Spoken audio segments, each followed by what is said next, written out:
Welcome to another edition of the Goalpost. I'm your host, Oluwamayowa. I'm not alone. I have Tim Lolua is making a return. Yeah,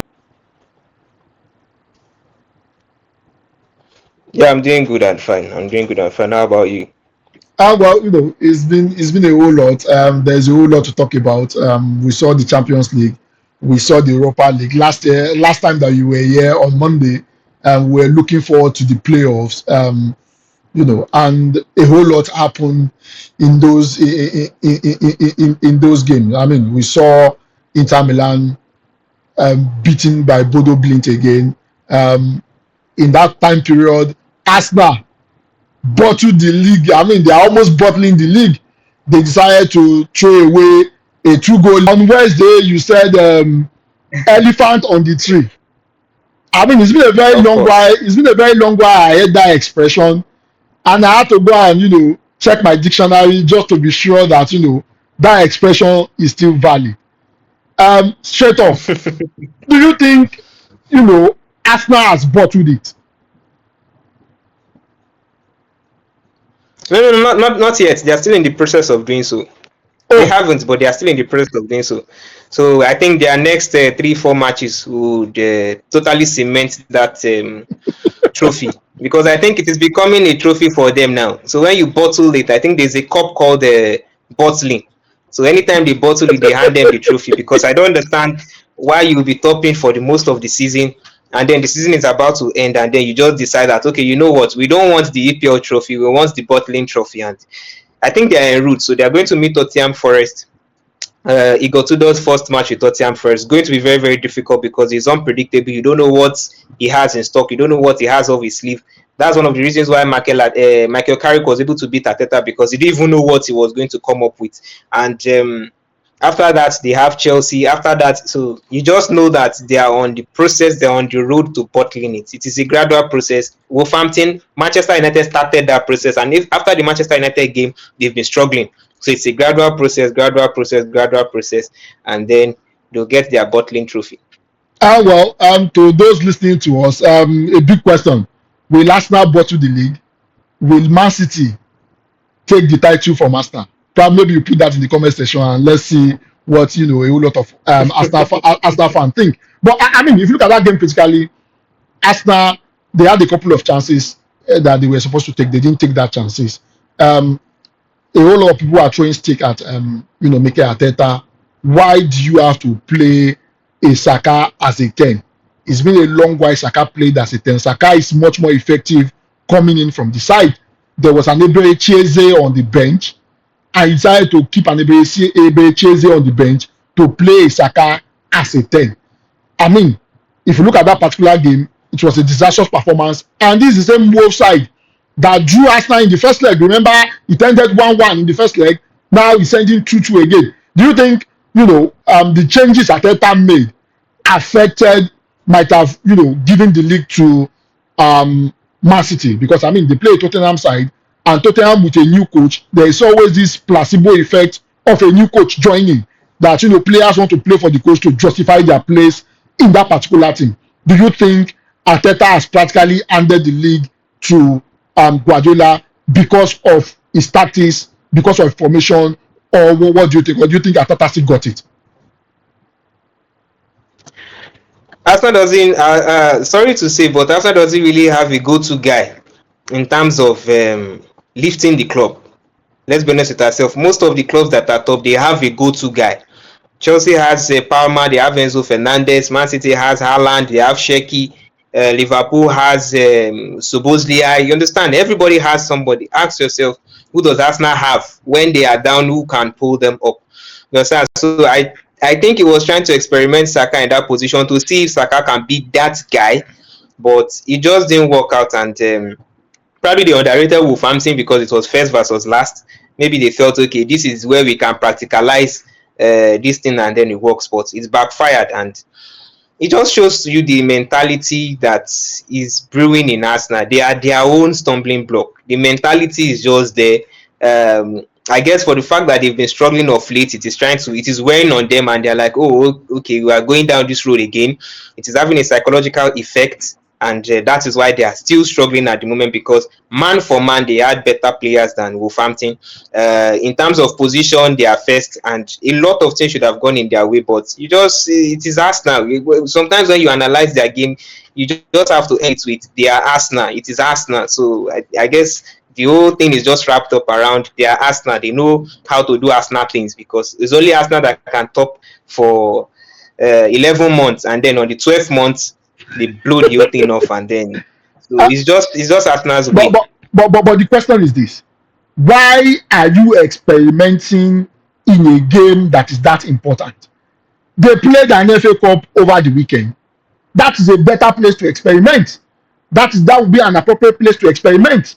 Not when you are in the thick of things. You know Man City is breathing down your neck, and a sleep gives Man City the opportunity.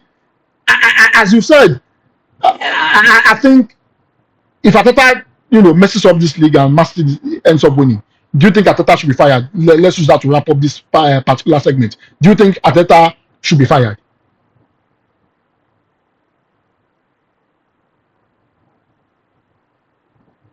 Arsenal is serious side. Yes, he should be fired.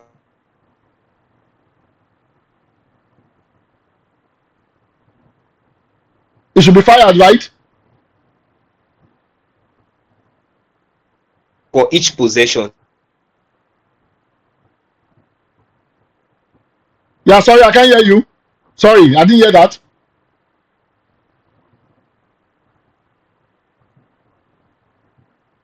Yes, I was asking, should Ateta be fired if he ends up losing this league to Man City? You are muted. Because Arsenal have 2 players for each possession. 2 players. They have 22 solid footballers. So I see no reason why I should recommend Bukayo Saka as a 10 when you have somebody like a Berichi. So okay, I said Arsenal, if they are a serious side, Yeah. handle the resources. So I think if he bought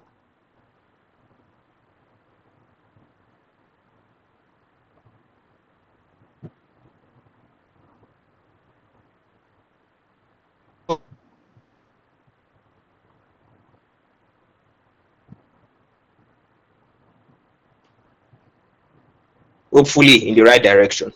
Oh, okay. That's fantastic. So let's wrap the show up.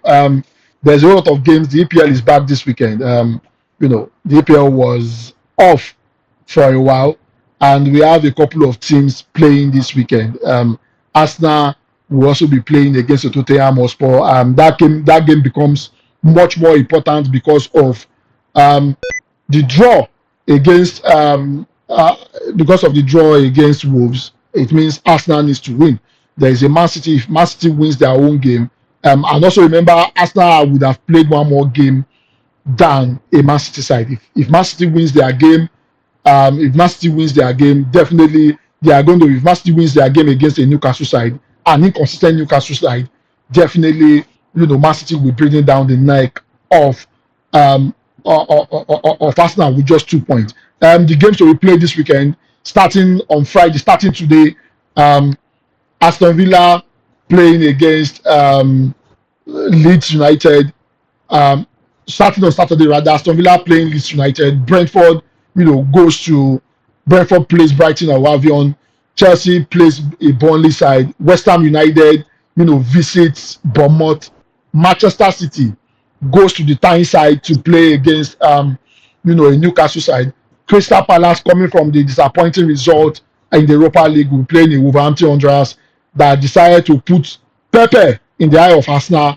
Nottingham Forest, faces off with Liverpool side, an inconsistent Liverpool side. Then Sunderland, Sunderland, that the first time they lost at home was against defending champions in Liverpool. We're playing against a Fulham side. Not Tottenham Hotspur will be facing off against Arsenal. Everton will be playing a Manchester United on Monday. What do you make of these fixtures, Temiloluwa? Okay, I'll say for Manchester City, I think at this point now it is a do or die. So they have to leave 1000% on the pitch against Newcastle to ensure that they get that win. When they get the win, they will just Arsenal will be like 2 points ahead of them. But if they any slack up from them, gives Arsenal the hope and courage that they can win the league. And as for Aston Villa, I guess they are going to eventually go ahead, go hard, you understand, to try as much as possible to breathe down the neck of Manchester City because they are the closest to Manchester City. And as for Arsenal against Tottenham, I don't even know what to say because if Arsenal who are topping the table can actually be struggling against Wolverhampton, then you just don't know what to expect when Arsenal plays any longer. But then against Tottenham, we just hope that they give us an entertaining football because we are football fans. So I just hope they give us entertaining football and not 0-0. So we expect it to be a match filled with action.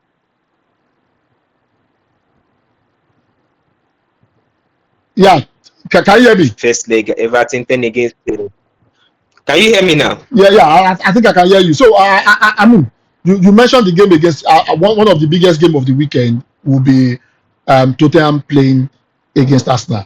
It's a very very important game because a lot is riding for Arsenal in that particular game. A draw for them in that particular game probably might be the end of their chances. Remember, there's a Man City breathing down their neck, and that might probably play into the hands of Man City. A defeat for them hands over the advantage to Man City. That's how important this game is for both of them. Remember also, Tottenham Hotspur is very close to the relegation battle. Yes, if you look at cumulative points over the years, Tottenham Hotspur needs to just win 4 games. They need 12 points to be able to at least secure their position in the EPL based on the results that we've seen from the number 7, number 18 to number 20. Do you think Tottenham Hotspur will be able to do damage to Arsenal and hand over the league to Man City because of the rivalry that's between them and because they are fighting for their own survival at the moment? It is getting to the point of the season where everybody tries to avoid those that are battling relegation because they always have that element of surprise. We can see that against Wolverhampton. You can even see Leeds trying to pull up more weight. So it can play in the favor of Tottenham that since they're in the relegation zone, they might want to muster up a lot of strength to try as much as possible to push over Arsenal. If Wolverhampton can do it, because I guess that will be the benchmark now for teams playing against Arsenal. That okay, if Wolverhampton can get a point, then definitely we should be able to go there, either get 1 point or get a so it is going to be a trick test for Mikel Arteta to also try as much as possible to go back to the drawing board. He's going to be without Bukayo Saka, which is going to give Madueke a chance to get a couple of games under his belt. Hopefully the players can step up. Hopefully they will not bottle it, and hopefully they can put in a performance that doesn't rely solemnly on corner kicks. In that particular game, do you think it ends in a draw, or do you think Arsenal takes that particular game? It is an open game, so I okay. Let me go for a draw. I think it's going to be a draw. Then the game between Man City and Newcastle. Wrapping up with that, what do you make of that particular game? Do you think a Man City side takes that particular game? Yes, I think so. So Man City wins. So. Man City should be able to take that game. So by the end of the weekend, Man City should be much more closer to Arsenal. Okay. Yes. Okay. By the end of the weekend. Okay, that's fantastic then. Thank you so much, Tim Lolo. This is where we draw the curtain of the show. We've talked a whole lot, moving around the various leagues, and we'll probably get to meet up on Monday to discuss what has happened over the weekend. Thank you so much for joining me, Tim Lolo. Thanks a lot for having me. I really appreciate it. Yeah.